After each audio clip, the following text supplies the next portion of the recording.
வணக்கம். அநியாயமான taxi driver சிறுகதை. படைப்பு கஸ்தூரி பஞ்சு அவர்கள். நன்றி. இப்பொழுது கதைக்குள் செல்லலாம். 1.5 வயதுள்ள தீபா கொள்ளை சமத்து. வயதுக்கு மீறின விளையாட்டு. வடுமாங்காயை கடிப்பது போல வெடுக்கு வெடுக்கென்ற பேச்சு. பார்ப்பவர்கள் அனைவருமே சிறிது நேரமாவது அதை தூக்கி கொஞ்சாமல் நகர மனம் வராது. துரைக்கும் மைதிலிக்கும் மகள் தீபாவை பற்றி அசாத்திய பெருமை. அவள் பேசுவதையும் விளையாடுவதையும் பற்றி அழுக்காமல் சலிக்காமல் தங்களுக்குள் பேசி பேசி மகிழ்ந்து போவார்கள். அன்று துரை ஊரில் இல்லை. மைதிலியை தேடிக்கொண்டு அவள் சிநேகிதிகள் சிலர் வந்திருந்தனர். அவர்களிடம் பேசி அவர்களை அனுப்பிவிட்டு கடியாரத்தை பார்த்த மைதிலிக்கு தூக்கி வாரி போட்டது. மணி 6:30. குழந்தை தீபா இந்த நேரத்திற்கு பால் குடிக்காமல் இருந்திருக்க மாட்டாளே. எப்படி இத்தனை நிசப்தமாக விளையாடுகிறாள் என்று எண்ணி அவசரமாக பெட்ரூமுக்குள் போய் பார்த்தாள். புள்ளிமானாக துள்ளும் குழந்தை கட்டிலில் சுருண்டு படுத்திருந்தாள். பதைத்து போன மைதிலி குழந்தை அருகே பாய்ந்தோடி உடம்பை தொட்டு பார்த்தாள். நெருப்பாக கொதித்தது. 3/4 மணி நேரத்திற்கு முன் அவள் சிநேகிதிகளிடம் குழந்தையை தூக்கி காண்பித்த போது கூட ஜுரம் இல்லை. அதற்குள் இந்த மாதிரி அனலாக வீசுகிறதே. ஊரெல்லாம் ஒரு புது மாதிரியான ஒரு ஜுரம் வருதாம். திடுமென நெருப்பாக காயும். அந்த ஜுரத்தை உடனே கவனிக்காவிட்டால் மூளையை தாக்குகிறதாம் என்று ஒரு சிநேகிதி சொன்னது நினைவுக்கு வர பயத்தில் அவளுக்கு உடலை ஜில்லிட்டு போயிற்று. நெஞ்சில் ஏதோ ஒன்று பந்தாக அடைத்தது. கணவர் ஆஃபீஸ் வேலையாக வெளியூர் போயிருக்கும் சமயத்தில் இப்படி ஒரு சோதனை ஏற்பட வேண்டும். வினாடி நேரத்திற்கு பிரமையுடன் நின்றுவிட்ட அவள் உடனேயே தன்னை சமாளித்து கொண்டு செயல்பட ஆரம்பித்தாள். குழந்தையை எடுத்துக்கொண்டு வீட்டை பூட்டி கொண்டு புறப்பட்டாள். திருப்பத்திற்கு போனால் ஆட்டோ டாக்ஸி ஏதாவது கிடைக்கும். குடும்ப டாக்டரின் ஆஸ்பத்திரிக்கு போய்விடலாம் என்று அவள் எண்ணம். சோதனை போல் திருப்பத்தை தாண்டி மேலும் 4-8 நடந்தும் கூட ஆட்டோ எதுவும் தென்படவில்லை. அதோ காலியாக டாக்ஸி ஒன்று எதிர் திசையிலிருந்து வந்தது. டாக்ஸியை அவள் கூப்பிட்டு நிறுத்தினாள். இல்லை, அவன் காது கேட்காமல் தன்னை தாண்டி போய்விட்டால் என்ன செய்வது என்று பதைப்புடன் கொஞ்சம் பெரு குரலிலேயே கூவினாள். சர்ரென்று ஒரு அரை வட்டமடித்து டாக்ஸி அவள் அருகே வந்து நின்றது. சடன் பிரேக் போட்டபடி நின்ற டாக்ஸியில் அவள் போக வேண்டிய இடத்தை சொன்னாள். அம்மா, மீட்டர் படிக்க அங்கே போக 3.5 ரூபாய் ஆகும். ஆனால் மேலே ஒரு 3.5 ரூபாய் போட்டு கொடுத்தால் வருகிறேன். என்ன சொல்கிறீங்க என்று சிறிதும் தயவு தாட்சணியமின்றி அந்த டிரைவர் கேட்டதும் அவளுக்கு ஆத்திரத்தில் உடல் துடித்தது. ஆனால் காண்பித்து கொள்ள இதுவா வேலை? சரிப்பா, முதலில் என்னை டாக்டர் வீட்டில் கொண்டு போய் சேர் என்று பல்லை கடித்து கொண்டு குழந்தையுடன் டாக்ஸியில் ஏறி உட்கார்ந்தாள். நல்ல நேரத்திற்கு குழந்தையை கொண்டு வந்தீர்கள். இன்னும் கொஞ்சம் தாமதித்திருந்தாலும் விபரீதமாகியிருக்கும் என்றார் டாக்டர். மைதிலி கடவுளை நன்றியுடன் நினைத்து கொண்டாள். குழந்தையின் 2 தொடைகளிலும் ஊசி குத்தி வாயில் மருந்து ஊற்றி அங்கேயே 1 மணி நேரத்திற்கு வைத்து கொண்டிருந்து விட்டு இனி எந்தவித ஆபத்துமில்லை என்ற நம்பிக்கை ஏற்பட்ட பின்னர் அவர்களை தன் காரிலேயே ஏற்றி அனுப்பி வைத்தார் டாக்டர். மறுநாள் ஊரிலிருந்து திரும்பி வந்து நடந்தவர்களை கேட்ட துரைக்கு குழந்தைக்கு உடம்பு நல்லபடியாக ஆகிவிட்ட ஆனந்தத்தை விட டாக்ஸி டிரைவரின் அக்கிரமமான நடத்தை அவனுக்கு ஆத்திரத்தை ஏற்படுத்தியது. என்ன மைதிலி, இப்படிப்பட்ட அயோக்கியர்களை தண்டிக்காமல் விடுவதனால்தான் துளிர்த்து போய் விடுகிறார்கள். நீ மட்டும் அந்த டாக்ஸி நம்பரை நோட் பண்ணியிருந்தால் என்று அவன் முடிக்கும் முன்னர், நன்றாக இருக்கிறதே, அவன் எப்படியோ போகட்டும், விட்டுவிடுங்கள்.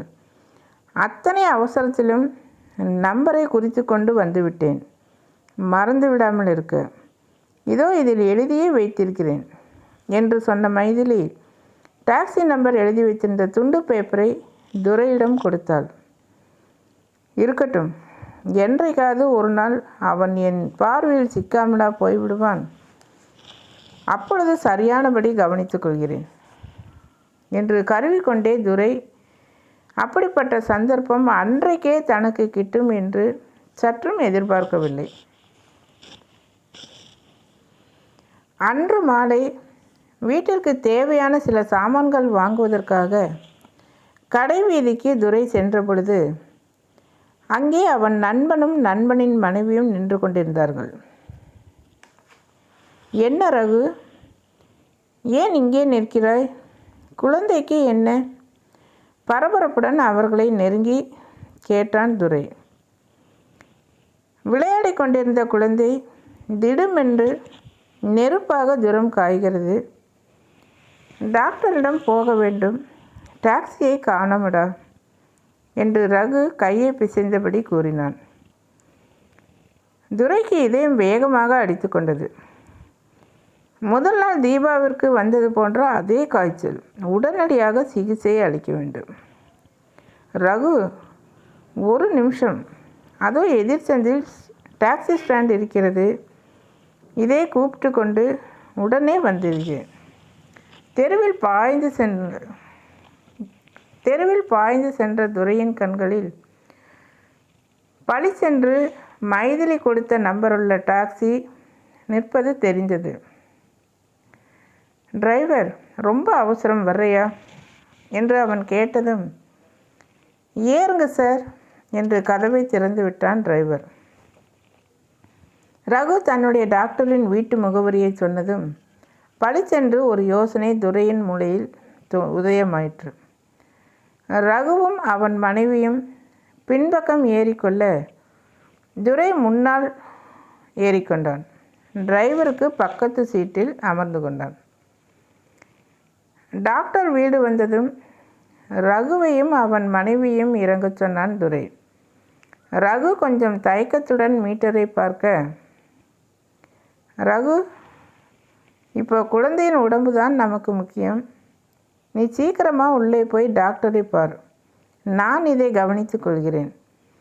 கணக்கெல்லாம் நாளைக்கு பேசிக்கொள்ளலாம் என்று சொல்லி அவர்களை உள்ளே அனுப்பினான் துரை. ஒரு நிமிஷம் இறப்பா, எதிர் வீட்டில் என் சிநேகிதனிடம் போய் சில்லறை மாற்றிக்கொண்டு வந்து விடுகிறேன் என்றான்.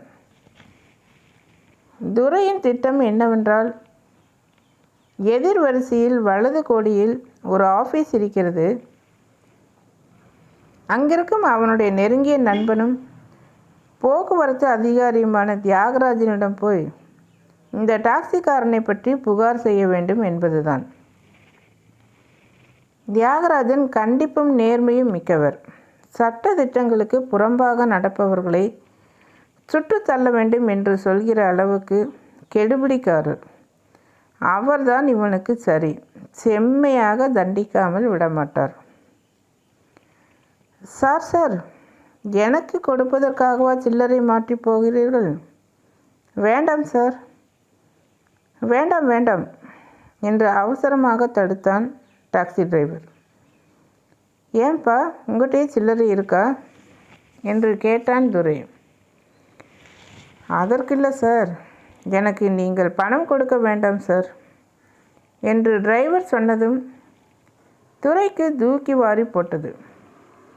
என்னப்பா இது, ஏன் பணம் வேண்டாம் என்கிறாய்? அவசரமாக கேட்டான் துரை. சார், நேற்று நான் ஒரு தப்பான காரியம் செய்துவிட்டேன். உடம்பு சரியில்லாத குழந்தையை அவசரமாக ஆஸ்பத்திரிக்கு தூக்கி கொண்டு போன ஒரு அம்மாவிடம் அடாவடித்தனமாக இரட்டிப்பு சார்ஜ் வசூலித்து விட்டேன். உடம்பு சரியில்லாத என் குழந்தைக்கு மருந்து வாங்க என்னிடம் அப்பொழுது பணம் இல்லை. எனக்கு வேறு வழியும் தெரியவில்லை. டாக்டர் எழுதி கொடுத்த அந்த குறிப்பிட்ட ஊசி மருந்தை அரை மணி நேரத்தில் வாங்கி வந்தால் குழந்தை பிழைக்கும் என்று டாக்டர் சொல்லிவிட்டார். ஆகையால் நிதானமாக வண்டியோட்டி சம்பாதிக்க எனக்கு நேரமில்லை. என் குழந்தை பிழைத்து விட்டது. ஆனால் என் மனத்தில் நிம்மதி செத்துவிட்டது. அந்த அம்மாவின் விலாசம் எனக்கு தெரியவில்லை. தெரிந்தால் ரூபாயை கொடுத்து விடலாம். நேற்று செய்த அந்த அநியாயத்திற்கு பிராயச்சித்தமாக இன்று முழுவதும் உடம்பு சரியில்லாமல் இருக்கும் குழந்தையுடன் ஏறும் பிரயாணிகளிடம் பணம் வாங்குவதில்லை என்று தீர்மானித்திருக்கிறேன். நீங்கள் என்னுடைய 3வது சவாரி. நான் வருகிறேன் சார். வண்டியை கிளப்பிக்கொண்டு போய்விட்டான் டாக்ஸி டிரைவர். துரைக்கு கண்ணில் நீர் துளித்தது.